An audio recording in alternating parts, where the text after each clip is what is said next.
કેમ છો વિદ્યાર્થી મિત્રો? હું છું જગદીશ કે બારિયા, શ્રી પીએમપી સાર્વજનિક હાઈસ્કૂલ રામેસરા. આજે આપણે ધોરણ 12 એકાઉન્ટ ચેપ્ટર નંબર 4 ભાગીદારીનું પુનર્ગઠન, એમાં બોર્ડની પરીક્ષામાં વિભાગ સીમાં 3 માર્ક્સનો એક દાખલો પૂછાય છે. એની વિગતે આજે ચર્ચા કરીએ છીએ. ખાસ ફેબ્રુઆરી 2026માં બોર્ડની પરીક્ષામાં પૂછાયેલો દાખલો, એટલે એ દાખલો આપણે જેની ચર્ચા કરવાના છે, દેવ, દ્રોણ અને ભાવિકા. આ દાખલો સ્વાધ્યાયનો બેઠો સ્વાધ્યાયનો દાખલા નંબર 8 આપણને પૂછેલ છે, સોરી 9, દાખલા નંબર 9, જેની આપણે આજે ચર્ચા કરવા જઈ રહ્યા છે. રકમ જોઈ લો. દેવ, દ્રોણ અને ભાવિકા એક ભાગીદારી પેઢીના ભાગીદારો. તેમની વચ્ચે નફા નુકસાન વહેંચણીનું પ્રમાણ 5:2:2 છે. અહીંયા પણ જોઈ લો. પ્રવીણ, મહેન્દ્ર અને અરવિંદ એક ભાગીદારી પેઢીના ભાગીદારો. તેમની વચ્ચે નફા નુકસાન વહેંચણીનું પ્રમાણ 5:2:2 છે. બધા જ ભાગીદારોએ મળીને નફા નુકસાન વહેંચણીનું પ્રમાણ બદલીને નવું પ્રમાણ 2/9 ભાગ, 3/9 ભાગ અને 4/9 ભાગ નક્કી કર્યું. આ માહિતી પરથી કયા ભાગીદારને કેટલો ત્યાગ કર્યો છે તે ત્યાગના સૂત્રની મદદથી શોધો. ઉપરોક્ત માહિતીનો ઉપયોગ કરીને લાભના સૂત્ર દ્વારા કયા ભાગીદારને કેટલો લાભ થયો તે પણ જણાવો. પરંતુ બોર્ડની પરીક્ષામાં માત્ર કાં તો લાભના સૂત્રનો ઉપયોગ કરવાનો કહેશે, કાં તો ત્યાગના સૂત્ર. અહીંયા આ માહિતી પરથી કયા ભાગીદારે કેટલો ત્યાગ કર્યો છે તે ત્યાગના સૂત્રની મદદથી નક્કી કરવા જણાવેલ છે અથવા શોધવા કહેલ છે. તો આપણે આ દાખલો વિગતે સમજીએ.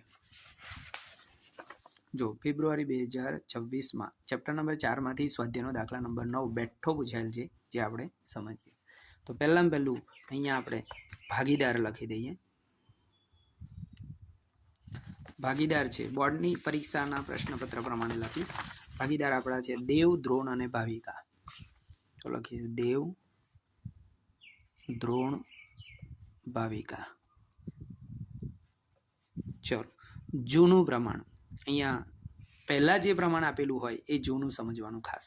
તો અહીંયા નફા નુકસાનનું જૂનું પ્રમાણ અથવા જૂનો ભાગ એવું પણ લખી શકાય. જૂનો ભાગ. ચલો, જૂનો ભાગ છે 5:2:2.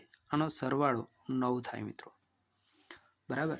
ત્યાર પછી નવો ભાગ આપેલો છે, તો એ પણ લખી દઈશું. નવો ભાગ આપણને બેઠો આપી દીધો છે. નવું પ્રમાણ જેમમાં હોય અને ભાગ બધાના છેદમાં આપણે લખી દેવાના. આ સરવાળો જે આવે એ બધાના છેદમાં.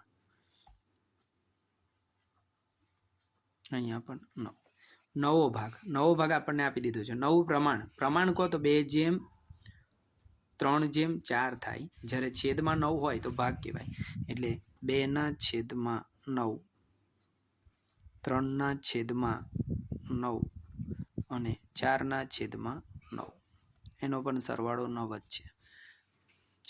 હવે માત્ર આપણે ત્યાગના સૂત્રનો ઉપયોગ કરવાનો છે. તો કયા ભાગીદારે કેટલો ત્યાગ કર્યો એ શોધવાનું છે. તો ત્યાગનું સૂત્ર બધાને ખબર જ છે.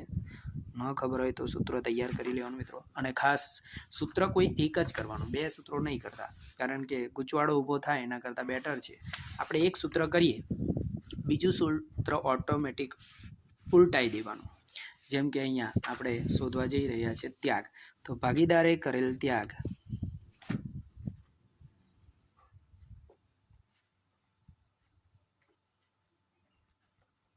બરાબર જૂનો ભાગ માઇનસ નવો ભાગ.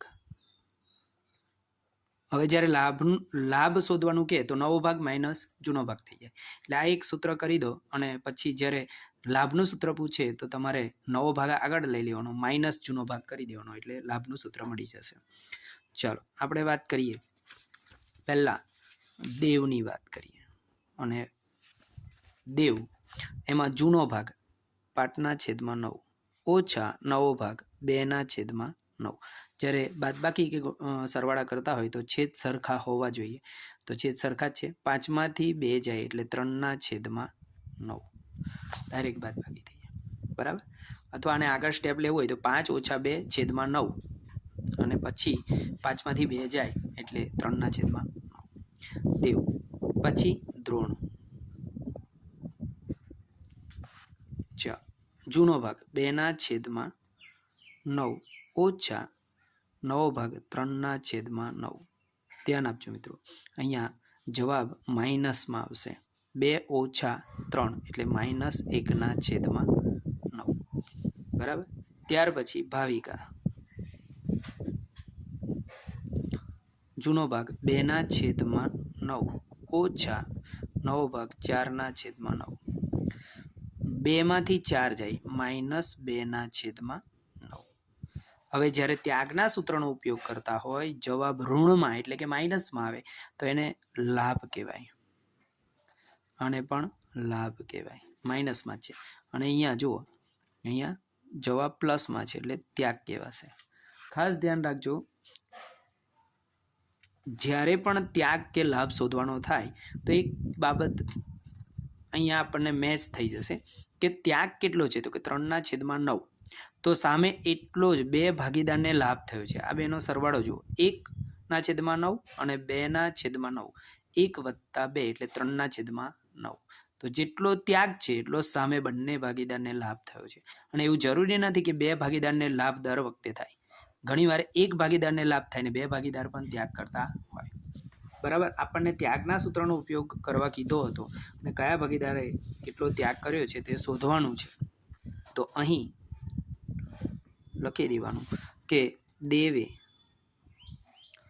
3/9 ભાગ ત્યાગ કર્યો છે, જે દ્રોણ અને ભાવિકાને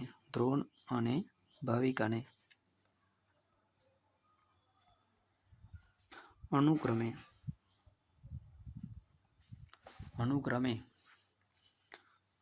1/9 અને 2/9 ભાગ લાભ થયો છે. બરાબર. તેથી લખવું તો લખી શકાય. અહીં દેવનો ત્યાગ છે આપણે 3/9.